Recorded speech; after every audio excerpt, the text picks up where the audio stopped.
Bonjour chers partenaires privilégiés.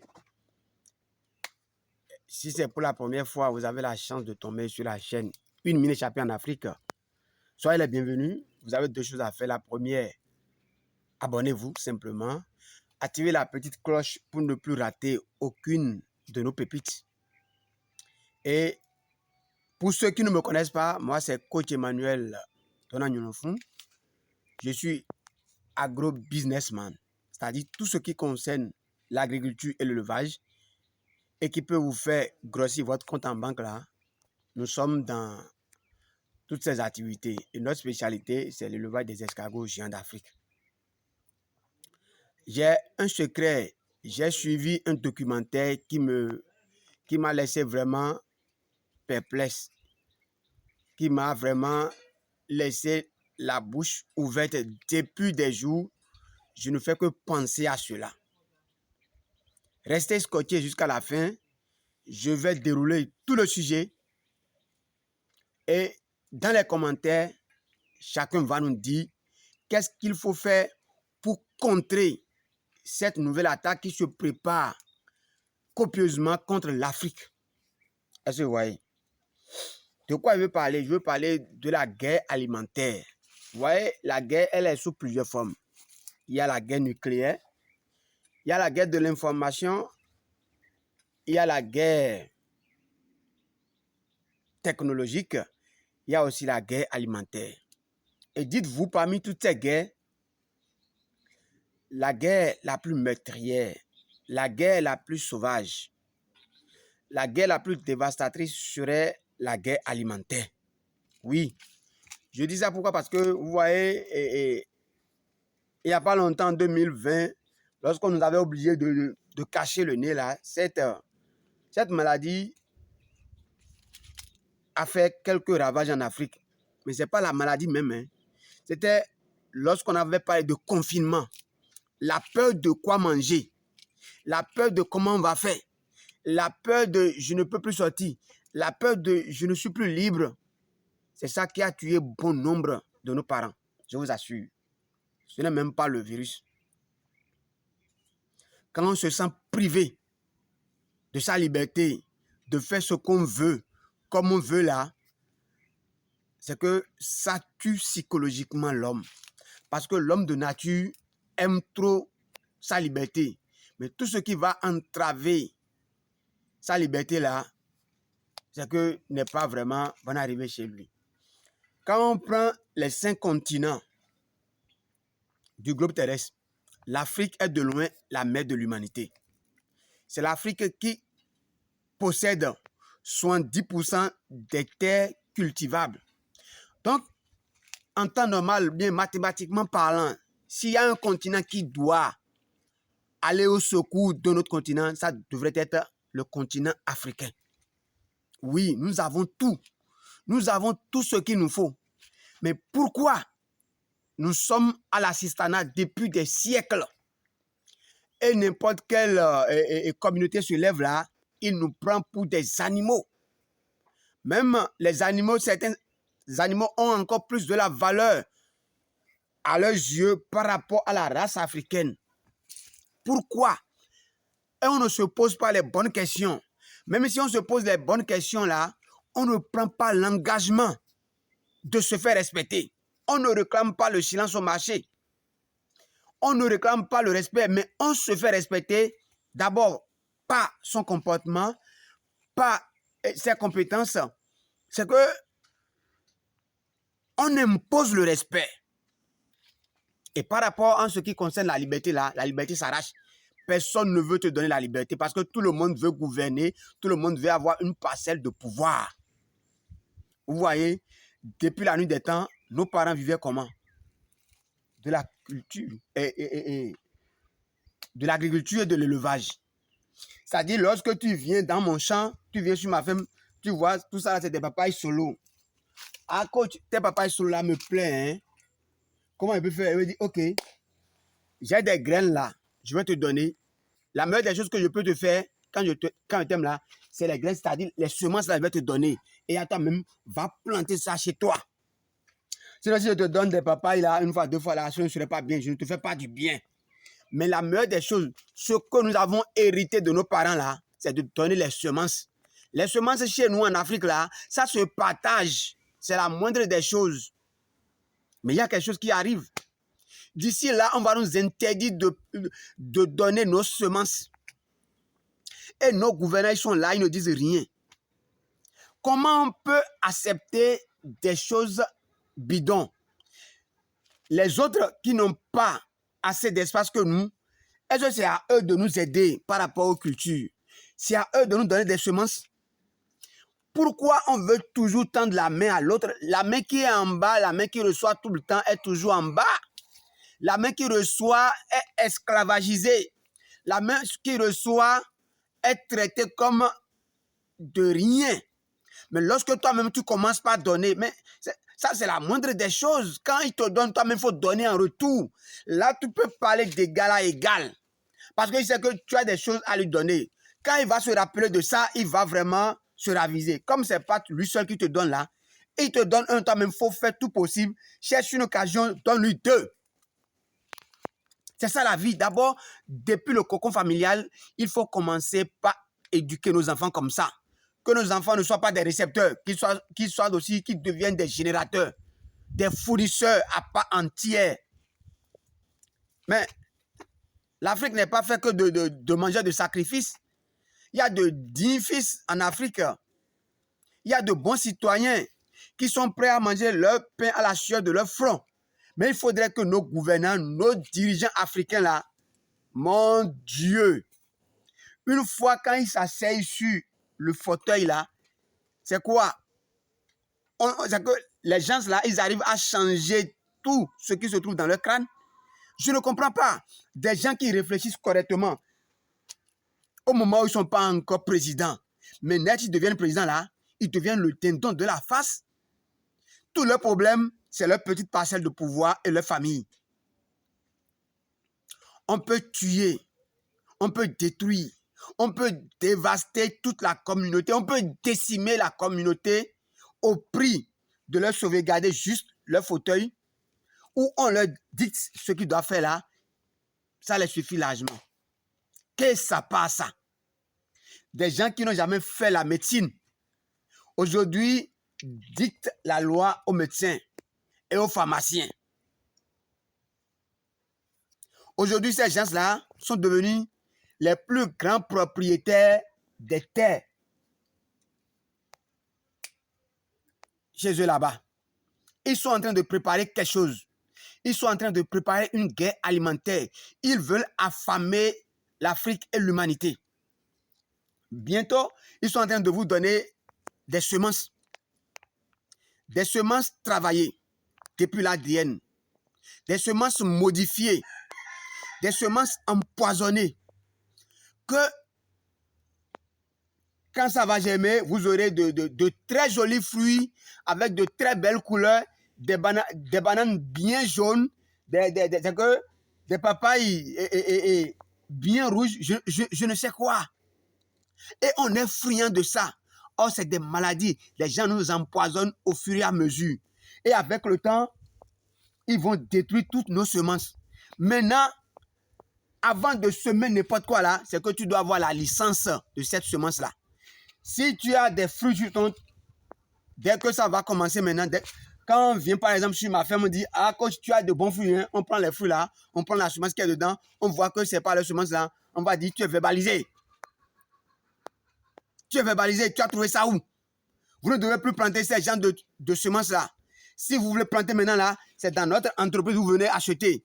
Avant de planter n'importe quelle semence là, tu dois acheter d'abord sa licence. Et on va vendre la licence à qui on veut. Ça veut dire quoi? Si on refusait de vous vendre la licence là, ça veut dire que vous aurez bel et bien les terres, mais vous ne pouvez pas cultiver. Conséquence, c'est la famine. Et nos dirigeants sont en train d'accepter ça. Est-ce que c'est pour ça qu'on les a appelés? Est-ce que c'est pour ça qu'on les a élus? Hein? Mon Dieu! Quand est-ce que l'Africain va se lever? Quand est-ce que l'Africain serait un peu conscient? C'est seulement son ventre et sa famille. Mais pourquoi? Mais pourquoi on peut faire ça? C'est dangereux ce que je dis là. Hein? aux intelligents peu de mots. Pour ceux qui peuvent comprendre là, ils ont compris, ils sont en train de comprendre. Parce qu'on ne pourra pas tout dire. On ne pourra pas dire tout ici. Toute vérité n'est pas bonne à dire. D'abord, ils vont enrayer. Ils peuvent supprimer la vidéo. Quand on va tout dire comme ça, là, ils peuvent supprimer la vidéo. Et nous-mêmes qui sommes en train de dénoncer, ils vont aller à notre trousse. Voilà pourquoi on va dire les choses de façon un peu camouflée. Mais il faudrait que les gens comprennent. Il faudrait que les gens arrivent à décoder le message que nous sommes en train de distribuer. Et que la population puisse aller vers les gouvernants et leur dire hâte au champ. Attention à vos décisions que vous prenez sans concerter la base. Vous ne pouvez pas, ou bien que ce soit ministre ou qui que ce soit là, ne peut pas s'asseoir seulement dans les 4 murs de son bureau et signer quelque chose qui va détruire, qui va décimer des générations à venir. Parce que lui, on lui a graissé les pattes. Parce que lui, on lui a donné du pouvoir. Parce que lui, on lui a assuré peut-être une assurance dans leur pays. Mais non, il est temps que l'Africain se réveille. Il est temps que l'Africain se réveille. Un Africain n'a pas de valeur hors de son continent. Hein. C'est seulement chez lui qu'il a de la valeur. C'est seulement chez lui qu'il est respecté. C'est seulement chez lui qu'il est considéré. Nous devons penser à ça. Nous avons tellement de choses à dire par rapport à ça. Mais on ne pourra pas tout dire aujourd'hui. Mais tout ce que je recommande, tout ce que je veux que les gens comprennent là, nous devons tout faire pour conserver nos terres. Nous ne devons pas brader nos terres aux étrangers. Nous ne devons pas brader nos cultures. Mais est-ce que ce dont je parle là, quand ça va commencer réellement, si on ne se lève pas, si on ne lutte pas contre ça, tu ne peux pas avoir de semences et passer à ton frère d'à côté. Quand on vient là, on lui demande la licence de ce qu'il a planté, il n'a pas la licence là. Directement, c'est des emprisonnements avec des amendes. Or, il n'a pas signé. Ce sont nos gouvernements qui nous ont mis dans ce pétrin là. Donc, nos gouvernements nous doivent faire vraiment attention. Nous n'avons pas besoin de ça. Tout ce dont nous avons besoin, c'est d'accompagner les gens. C'est de préserver, c'est de protéger nos terres. C'est de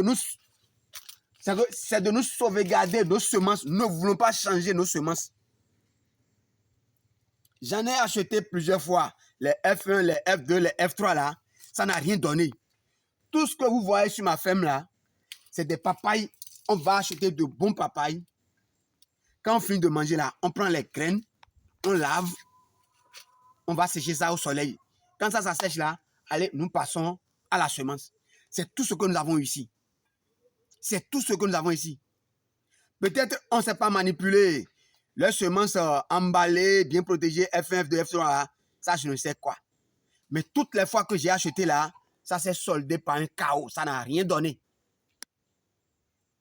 Et tout ce qui a marché avec moi là, ce sont les papayes qu'on a mangées. Même les pastèques là, c'est quand on achète les pastèques, on finit de manger là, on retire les pépins, on les lave rapidement et on va sécher. Après, on plante et puis ça marche. Mais d'ici là, si on reste là à ne rien faire, si nous restons à la Sisana, on ne peut plus faire ça. Même quand tu achètes un fruit, les pépins qui sont dedans, tu ne peux pas planter. On dit pour planter n'importe quoi là, tu dois aller acheter sa licence. Tu ne peux pas donner à celui qui est à côté de toi et lui-même il va planter. S'il plante, quand tu plantes quelque chose, vient chez toi là, on te demande la licence. Tu es incapable de faire sortir la licence là. Allez, ça veut dire que tu sais ce que ça veut dire, non? Ça veut dire que tu as volé les semences de quelqu'un. Tu as volé les travaux de quelqu'un. Et vous voyez. Et que maintenant là, donc il faut te verbaliser, il faut t'envoyer en prison. L'Africain n'a pas besoin de ça. C'est pas ce dont on vous a pas élu pour cela. On vous a élu pour nous protéger, pour protéger nos terres, pour protéger nos cultures, pour protéger nos ressources. Point barre. Et penser au développement. Mais nous amener des choses qui vont contrarier, qui vont empêcher, qui vont embrigader, qui vont supprimer notre liberté de vivre, notre liberté de se cohabiter. C'est nous tuer, c'est tuer l'Africain ça. Et si cette guerre arrive là, c'est dangereux. Les gens peuvent avoir les terres, mais ils n'auront pas de semences à planter. Quand ils n'auront pas de semences à planter, c'est la disette, c'est la famine. Est-ce que vous voyez? Là, ils pourront nous décimer. C'est qu'en masse, nos gouvernants doivent se réveiller. Si nos gouvernants sont rassasiés avec leur famille, ne veut pas dire que toute la communauté est rassasiée, ne veut pas dire que tout le pays est rassasié, ne veut pas dire que tout le continent est à l'abri du besoin. C'est mon coup de gueule. Quand j'ai relu là, ça m'a fait peur. J'ai dit, il faudrait que je partage cette information gravissime avec ma communauté. Je n'ai appelé le nom de personne, mais j'ai essayé d'expliquer très brièvement pour que les uns et les autres puissent avoir une lueur d'esprit, puissent comprendre ce qui est en train d'être tramé en dessous, mais de connivence bien sûr avec les gouvernants. Il faut que les populations là se réveillent. Il faut que les populations se réveillent et disent non, nous ne voulons pas ça. À tout moment où on va demander ça là, que les gens disent non. Sinon, même si on peut vous tromper, vous partager quelques miettes, c'est faux, hein. On appelle ça la guerre alimentaire qui se prépare. Or, nous avons les terres. Quand vous prenez mon pays, le Bénin, on dit toujours, nous avons la deuxième vallée la plus riche du monde. Qu'est-ce qu'on en fait? Avec cette seule vallée-là, nous pouvons nourrir toute l'Afrique. Si on travaillait résolument, si on manipulait ça correctement comme des professionnels, c'est-à-dire tous les 12 mois de l'année, il y a de l'eau là. C'est-à-dire on peut cultiver à tout moment quoi qu'on veut, tout ce qu'on veut là, à tout bout de champ, durant tous les 12 mois sur 12. Se nourrir correctement, la nourriture serait moins chère et c'est que les supplémentaires là, on pourra aider nos frères africains qui sont dans le besoin. Vendre aussi pour renflouer aussi nos caisses. Mais depuis la nuit des temps là, c'est toujours là. C'est toujours là. Tôt ou tard maintenant là, tu vas entendre, ils ont bradé ça aux étrangers. Et les étrangers vont commencer par cultiver là et envoyer ça dans leur pays. Il est temps qu'on se réveille. Il est temps qu'on se réveille, chers Africains. On dirait que l'Africain n'a rien dans la tête, c'est seulement dans ses fesses. Tout ce que l'Africain sait faire, c'est remuer ses fesses devant les caméras.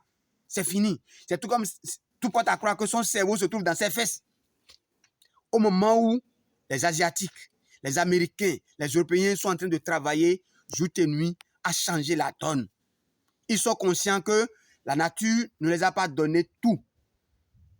Et nous sommes là sans rien faire.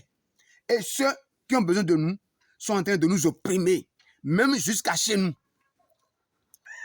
Jusqu'à chez nous. Un Libanais peut détruire un Africain sur le sol africain. Un Chinois, pareil. Un Européen, pareil. Un Asiatique, pareil. Un Indien, pareil. C'est quoi l'Africain? L'Africain a commis quel péché? Pourquoi on ne peut pas s'aimer? Pourquoi on ne peut pas se souder? Pourquoi on ne peut pas diriger en restant avec son peuple? En faisant ce que le peuple nous demande, en protégeant son peuple. Dès que nous avons le pouvoir là, c'est fini. On devient Dieu. Déjà que sa famille et lui est à l'abri du besoin avec ses amis là, tout le reste là, on peut les brûler au soleil. C'est pas bon. Il faut qu'on se réveille. Il faut que l'Africain se réveille. L'Africain que nous sommes là, nous devons nous réveiller. Il est temps, on est trop marginalisés. L'heure est grave pour ceux qui se trament. L'heure est grave. Réveillons-nous. Ça peut se passer chez eux, mais ici en Afrique, là, ça ne doit pas venir ici. Ça ne doit pas se passer ici. Au moins, laissez-nous libres cultiver nos terres. Laissez-nous partager nos semences à qui on veut. C'est mon coup de gueule. Merci de partager. Partagez massivement. Si vous avez quelque chose, dites-nous dans les commentaires comment on peut contrecarrer, comment on peut se préparer contre cette guerre alimentaire. Merci beaucoup. Rendez-vous au sommet.